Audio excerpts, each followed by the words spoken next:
She had nowhere to go. No home, no hope. And then she asked just one question. Where will I sleep tonight? What happened next? Changed everything. The wind moved slowly across the empty plains, carrying dust and silence, as if the land itself had forgotten how to speak, and under the fading gold of the evening sun, a young woman named Illyra stood at the edge of a broken road, her clothes worn thin, her shoes barely, holding together, and her eyes carrying the weight of a journey that had no clear beginning and no promised end. She had walked for days, maybe weeks. She had stopped counting time because time no longer mattered. Only survival did, only finding somewhere to rest for one night, somewhere safe, somewhere warm. Far in the distance, there was a ranch alone against the horizon, a place that seemed untouched by the world, forgotten by people, and maybe that was why she kept walking toward it, her legs trembling, her breath shallow, her hope fragile but still alive. Inside that ranch, a man named Corin lived, a man of few words and fewer visitors. His life shaped by solitude and long quiet days, filled with work and memories. He never shared, the kind of man who had learned to survive without needing anyone, the kind of man people said had once been different, but no one really knew how or why.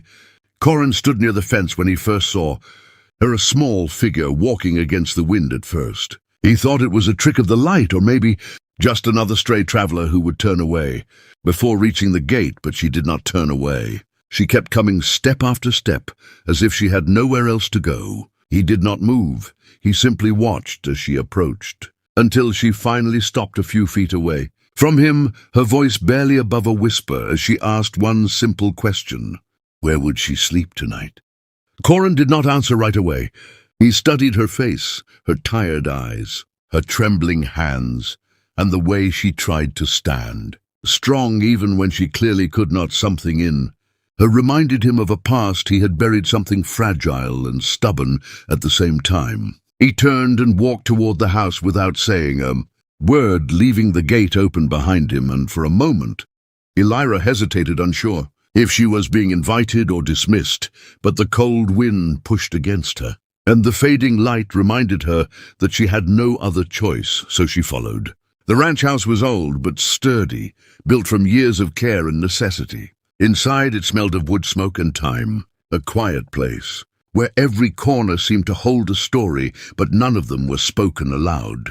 Corin moved slowly through the house until he reached a small room at the back. He stopped at the doorway, and for a moment, he stood still as if remembering something that hurt, and then he stepped inside and pulled back a blanket from a narrow bed.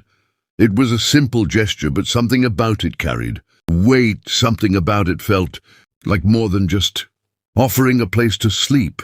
It felt like opening a door that had been closed for a long time. Illyra stood there, unsure what to say, unsure how to react, because no one had shown her kindness like that in a very long time, maybe ever. Corin finally spoke, his voice low and steady. You can stay here tonight. And just like that, everything began to change. That night, Illyra lay in the bed, staring at the ceiling, unable to sleep. Not because of discomfort, but because of the unfamiliar feeling of safety. It felt strange, almost unreal, to be inside walls that protected her, to have a roof above her and a blanket that was not stolen from the cold ground. In the other room, Corin sat by the fire, staring into the flames as if they held answers.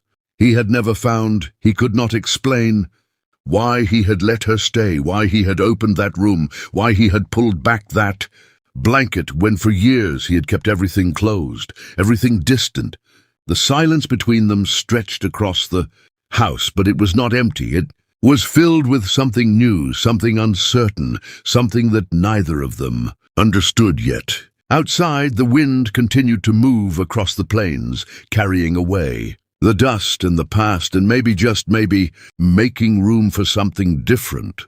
And as the night deepened, both of them felt it, the quiet beginning of a change neither of them had asked for, but both of them needed. Morning came slowly, the light spilling through the windows like a promise. Illyra woke before the sun fully rose, her body still unused to rest, her mind still, expecting the world to take everything away again, but nothing was taken. The walls still stood, The blanket still covered her, and the quiet of the ranch remained untouched. She stepped outside, where Corin was already working, fixing a broken fence, as if nothing had changed, as if yesterday had been just another ordinary day. But when he saw her, he paused for a moment, not long, just enough to show that something was different.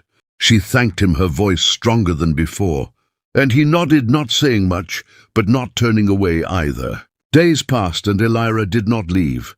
At first she told herself it was just for a little. Well, just until she found somewhere else to go, but that somewhere never came, and Corin never asked her to leave instead. He gave her small tasks, things to do around the ranch, and slowly she became part of the rhythm of that quiet place. With each passing day, the distance between them grew smaller, not through words, but through presence, through shared silence, through simple moments that began to matter more than either of them expected. Part 2. Elira began to learn things about Corin, not through questions, but through observation. The way he paused when he passed certain places, the way his eyes changed when he thought no one was looking, the way he held onto memories without ever speaking them. And Corin began to see something in Elira as well, not just a traveler, not just someone passing through, but someone strong, someone who had endured more than she ever said, someone who carried pain but refused to let it define her. One evening, as the sun dipped below the horizon, Elira asked him why he had helped her, why he had opened his home, when he could have easily turned her away. For a long time he did not answer, and she thought maybe he never would, but then he spoke quietly, almost like he was speaking to himself, because once, a long time ago, someone did the same for me. It was not a long story, but it was enough. It was everything. Part 3. Seasons began to change, and with them, so did the ranch. It no longer felt empty. It no longer felt forgotten. It felt alive in a way. It had not been for years, and both Corin and Elira could feel it. One night, as the stars filled the sky, Elira stood outside looking at the land that had once seemed endless and empty, but now felt like something more, something meaningful, something real. Corin joined her, standing beside her in silence, and for the first time, neither of them felt alone. She had arrived with nothing, no place to go, no future to hold on to, and all she had asked was where she would sleep. But what she found was something far greater than a place to rest. She found a new beginning, a new life shaped not by fear, but by trust, not by loneliness, but by connection. And Corin, who had spent years closing himself off, had found something too, something he never expected, something he thought he had lost forever. Hope!